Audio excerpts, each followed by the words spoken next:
Chipped ham and football. That's what Pittsburgh does. Presented by FanDuel. I'm Brian Batko from the Pittsburgh Post-Gazette. Thanks again for finding us on this bye-week episode of the show, coming off Steelers 24, Vikings 21 in Dublin. And as always, brought to you by Pella. There's no better place to get new doors and windows installed in your home than from the fine folks at Pella. They can help you save on your energy costs year-round. Schedule a free in-home consultation with your local Pella Windows and Doors to find the right product for your home and budget. Give them a call at 866-593-1560 to discuss your project further. That's 866-593-1560 to go ahead and get started planning your new windows and doors installation with Pella Windows and Doors of Pittsburgh. Today, we're going to be joined by someone who's a long way from Pittsburgh, and that's Jimmy English from Gaelic Gridiron. I met him out in Ireland, technically not in Dublin, technically in Maynooth, Ireland, at the Carton House where the Steelers were setting up shop to practice for a couple of days last week. But Jimmy's going to join us from across the pond. He was at Croke Park. We're going to discuss that overall experience, get his thoughts on the Steelers, and it should be fun. It should be a lot of fun to talk to Jimmy. We'll be right back with him on the other side.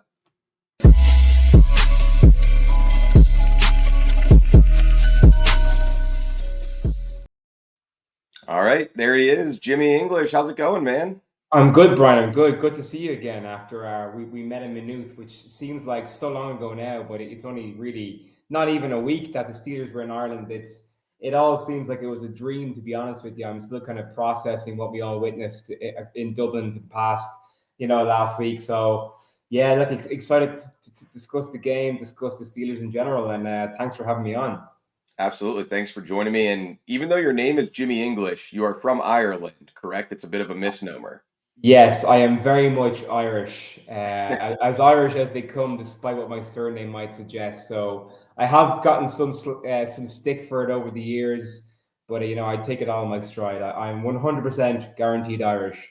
It'd be like I don't know, a football coach in America named Matt Canada or something like that. Exactly. Well, we won't talk about Matt Canada. We're not Yeah. fans of Matt Canada on this side of the pond, or in Pittsburgh for that matter.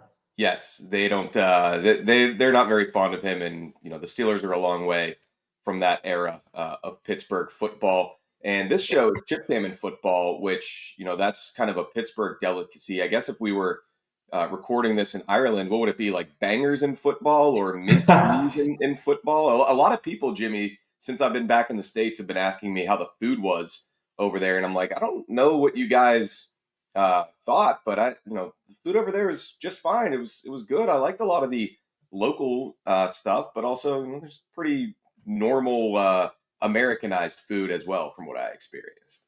I think you were asking me about the food, Brian, when we were in Carton House before the Steelers press conference and practice, and I did recommend fish and chips, fresh cod from Hoth with some, chips with real Irish potatoes, bit of salt and vinegar, a little bit of ketchup if you like. That's probably the most Irish thing that I could suggest to you that would appeal to most people. I know Croke Park were selling spice bags during the game. That would not traditionally be an Irish delicacy, so stay away from those. No, fish and chips definitely. I know Permanente Bros were across the pond as well, so I'm looking forward to getting back to Pittsburgh in a few weeks. I'm coming over for a game myself as a fan this time, the Colts game on Halloween weekend. So definitely excited to get back into Permante's and try some more sandwiches over there. Nice. Yeah, we'll have to meet up at one if it fits 100%. our schedules there. So, yeah, all right. Well, let's get into kind of some of the overall vibe. I mean, you alluded to it at the beginning there. I mean, is the city kind of still buzzing a little bit, or a lot of people talking about it on Monday morning when they were going about their day after Steelers Vikings at Croke Park? Because I thought the atmosphere was electric being over there. The players all spoke extremely highly of it, and the numbers came out a day or two ago as second most watched game in international series history for the NFL, behind only the Chiefs from a couple years ago against the Dolphins in Germany. But it seems like it was a smashing success, as the Rooney family expected. I think the biggest thing for me, Brian, was the number of kind of non-fans who got into the buzz. Everyone seemed to be talking about it. It was on all radio stations around the country. Local television, national coverage. I had so many people messaging me, coming up to me and saying, "Oh, I heard the NFL is coming to Ireland. They're playing a game in Dublin." So I think from that perspective, the NFL knocked it out of the park because they've just tapped into a whole new cohort of fans who might have had a passing knowledge of the game or might be, aware of the game through the Taylor Swift and Travis Kelce connection. But I think it's just there's been such a buzz in the build up and even afterwards. But I think now the NFL is just there's so much more awareness about it. So many people who might have been on the fringes are now kind of are going to become bigger fans of the game. But I was in the city centre there yesterday. I had to go and pick up this Steelers top for my trip, which I said I'd wear for our conversation. And it was just so strange being on Grafton Street and not seeing any black and gold or any purple and gold anywhere. It was a complete transformation back to what it's normally like. So that was quite strange having, been around the city and been around the atmosphere in the build up to the game and on game day itself. So I don't think it's the last time we'll see the NFL in Ireland. I know the league have alluded to coming back in the future. Commissioner Goodell he didn't rule it out, but I think having seen how well it was received by not just NFL fans in Dublin and in Europe, but by the general public and the buy-in and the reception they received, I think it will be it's going to be a recurring thing in the country. And it was probably helpful that you waited until Wednesday to go in there because I know from being at the game, I kind of wanted to pick up like a Dublin game souvenir at Croke Park, and the merchandise lines were basically like weaving through food lines, which were also long, bathroom lines. I mean, it was completely slammed with fans trying to pick things up, and obviously not just Steelers and Vikings fans. And I love Jimmy walking around the concourse a little bit outside the press box, and I think I saw jerseys from basically every team. I mean, I saw Kyler Murray Cardinals jersey, Trevor Lawrence Jaguars jersey, which I guess they're kind of the team of London, but it does seem like a lot of the general fans came out, and maybe the Steelers converted some by winning that game, but it was interesting, the I guess kind of widespread melting pot of people in Ireland who they like the NFL and they can kind of they're free agents to pick their team. I guess you picked the Steelers long before you even knew this game was happening, huh? I've been a Steelers fan since I was 17 or 18 years old, Brian. So for me, it was a doubly special occasion because A, it was the first ever NFL game, regular season game played in Irish soil, and B, the Steelers were playing. So, and I said this to a lot of people, it was I was trying to be as professional as possible while also realizing my kind of teenage dreams of witnessing a Steelers game and trying to be a fan. As merchandise goes, I had a couple of things I wanted to get my hands on. So I did manage to pick up a Dublin game mini helmet, which is now sitting proudly in my mantelpiece. I got myself a Dublin game bobble hat as well. One Nice. thing I didn't get was the official game day poster. So I saw the line for the main kind of merchandise store at the entrance to Crow Park, and I said, "I'm not standing here for 2 hours. I'll get one eventually." So if anyone is listening who can hook me up with an official game day poster, do get in touch.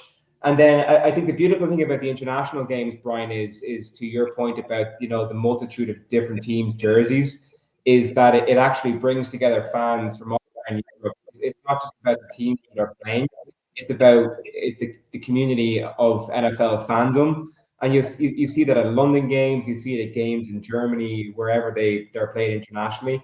It brings fans from all around the world together into one spot to celebrate their love of American football. So if you're a fan of playing Jersey Bingo, international games are definitely the place to be. I think a lot of people were kind of worried that, because all the fans in the stadium weren't necessarily Steelers fans or Vikings fans, it might diminish the atmosphere. But you and I were both there when they started belting like zombie around Crow Park or It's a Beautiful Day by U2. I think we could kind of tell that everyone was there for the same reason, and that was to have fun and enjoy a great game of football. Yeah, and absolutely, I think everybody did. My only complaint really from the whole week was going back to the the game day experience. The concession stands were very overwhelmed. I don't know if that's because maybe at hurling or Gaelic football games there aren't as many people getting out of their seats to go get beer and food, but they served me up some chicken tenders that I got to be honest, they were some of the absolute worst I've ever tasted. I don't know how much of that was, not really being a staple of what you guys eat over there versus just those poor concession stand workers were overmatched by the sheer volume of people strolling into their lines.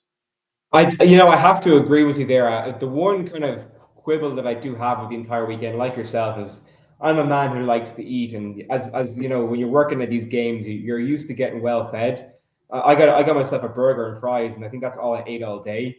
So I think look, if there's anything that the league and the NFL can improve on for potential future games, it's just a better selection of fare for fans.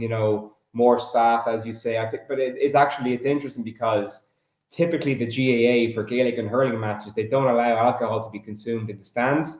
So that was one kind of consideration and concession they made for this game. So I'm not sure if that played a factor in the fact that there was just so much more demand for alcohol during the games. Because at a football game, let's say the All Ireland final, people are in their seats for the game. People are Yeah. not walking around.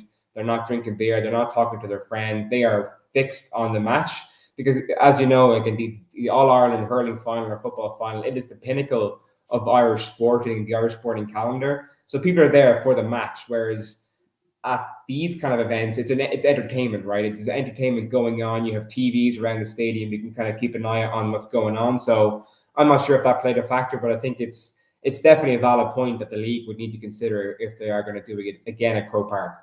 Yeah, well, that's the big difference between why, NFL players are millionaires and, the Gaelic football players are going back to their day jobs as accountants or Pretty much. teachers or whatever it is during the week. We're going to take a quick break and then we'll be right back with Jimmy on the other side here.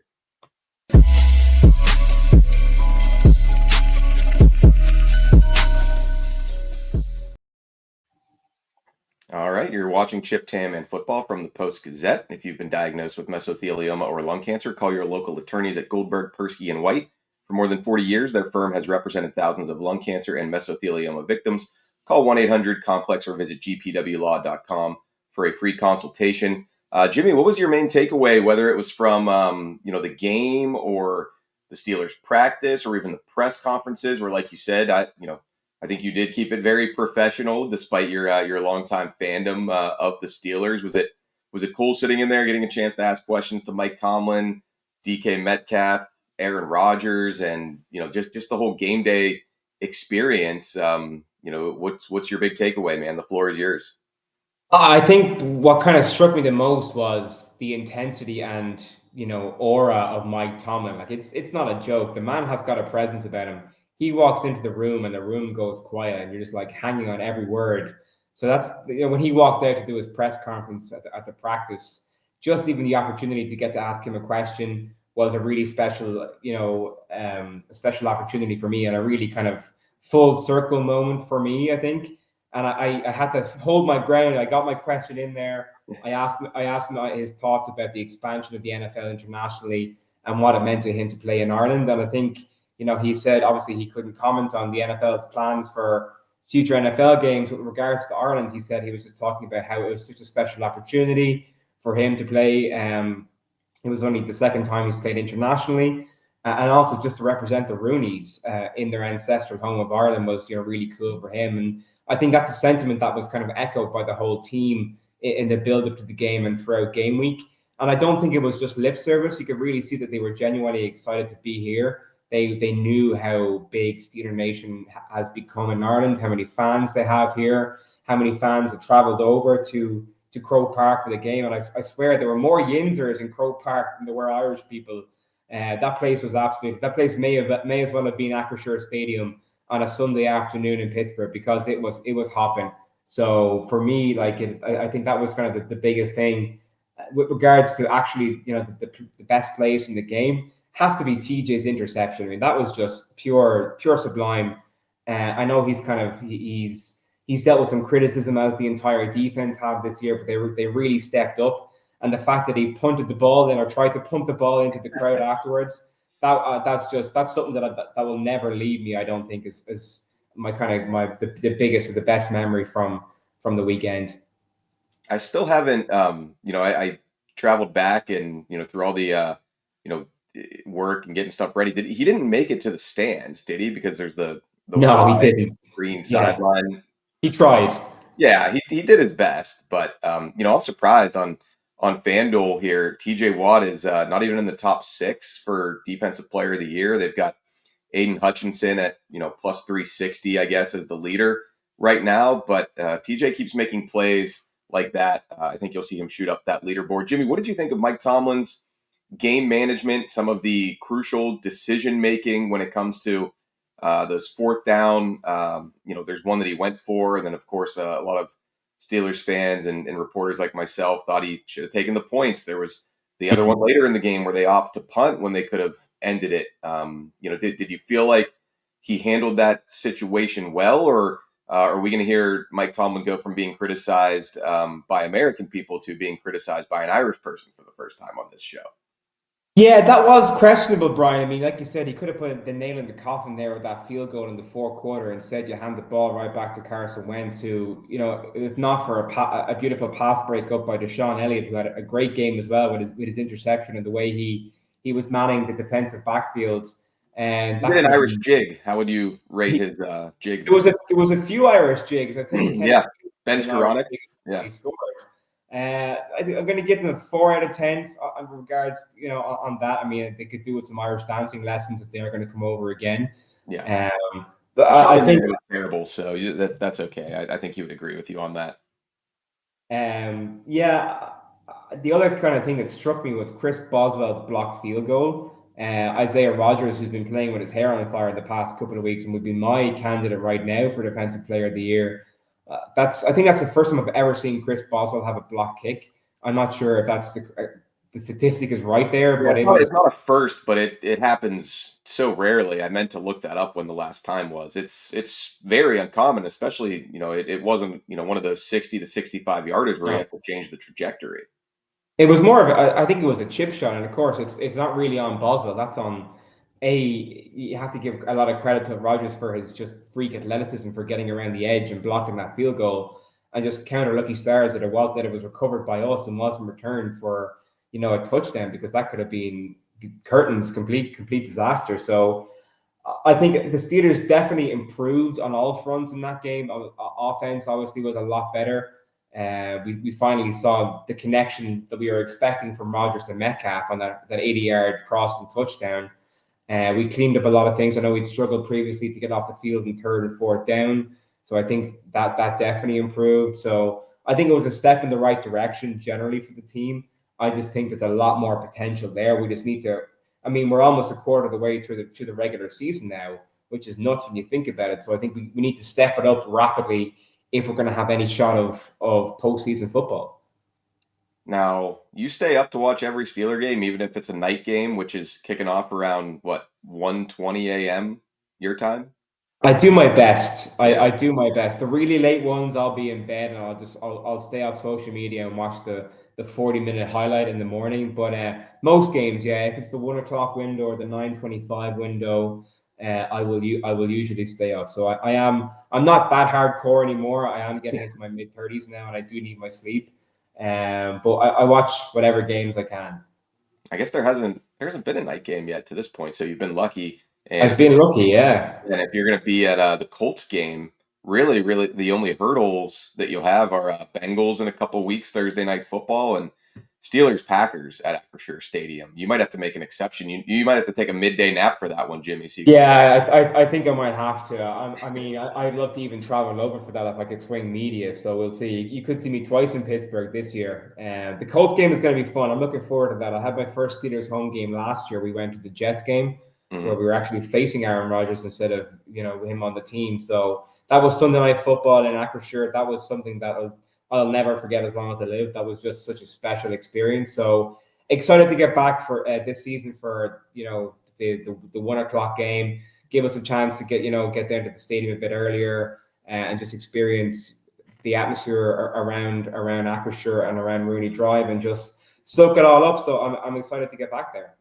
Now, do you watch the national sports too, hurling, Gaelic football, or have you sort of used all your mental bandwidth on the NFL at this point? I do enjoy. I wouldn't be as up to speed on, obviously we're kind of getting into where the GA season is more or less finished now. I'm a Yeah. big fan of athletics. Ireland's been doing really well on a global athletics stage in the past couple of years. So, love keeping an eye on that. Rugby as well, big rugby fan, but just a sports fan in general, Brian. But my first love is American football. So. I'm glad that I'm not just beating the drum solo anymore, that we are getting a more foothold in the Irish kind of media landscape. So it's exciting to see where we're going to go now, because I think people now, generally they know about American football, they know how big it is. I just think the sky is the limit for how much we can grow the sport here in Ireland. Yeah, and if they add that 18th game to the regular season, they'll have more inventory, as the NFL suits like to say, as far as coming overseas and having more flexibility for teams to do that, and not necessarily lose an extra home game every year. But yeah, I was curious about that because my last day in Dublin, I actually met a couple of the Dublin City or Dublin County, I guess, Gaelic football players there. So, Good. Brian Howard and Owen Merchant, I think. If I'm saying that. Was it perhaps Brian Fenton and Owen Merchant? Brian, I think, yeah, maybe. Yeah, those two, yeah, definitely a Brian and an Owen. I know that much for sure. So it seems like I was kind of hanging out with the, TJ Watt and Calvin Austin of Dublin's Gaelic football team there. That was a good time. Those are definitely the big dogs. Dublin were the top team for years. I think they won something like 5 or 6 All Irelands in a row there in the kind of mid 2000s. It was getting ridiculous, to the point where the GAA was considering splitting the county in two and having two Dublin teams, because their dominance was just so great. Now they have dropped off a bit in recent years, and other teams have started to emerge. Kerry and some of the northern teams. So it's nice seeing a bit of kind of competition come into play, and other teams getting their shot at the All Ireland.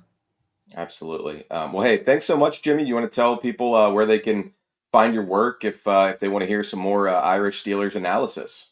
Yeah, absolutely. So we are obviously, as you mentioned, my podcast is Gaelic Gridiron. We have a website as well where we cover everything from our domestic Irish league here to the NFL, college football, everything football related. We are on Spotify, YouTube, and all social medias, Instagram, X, the work. So do get in touch. And Brian, this has been an absolute pleasure. Thank you so much. For sure. Thanks for coming on. Thanks for introducing yourself to me the other day at Steelers practice. And for Jimmy English, I'm Brian Batko. Thanks so much for tuning in to Chip Tam and Football. I'm going to go enjoy the bye week, get out of town again because I haven't been traveling enough, but we've got some family stuff going on. So I will be back next week ahead of Steelers Browns, and that'll be even more interesting to see after another NFL game over in Europe. Thanks for finding us, folks. We'll talk to you again soon.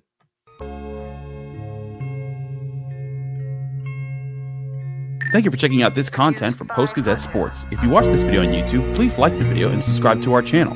For all of the sports coverage the Post-Gazette has to offer, visit post-gazette.com.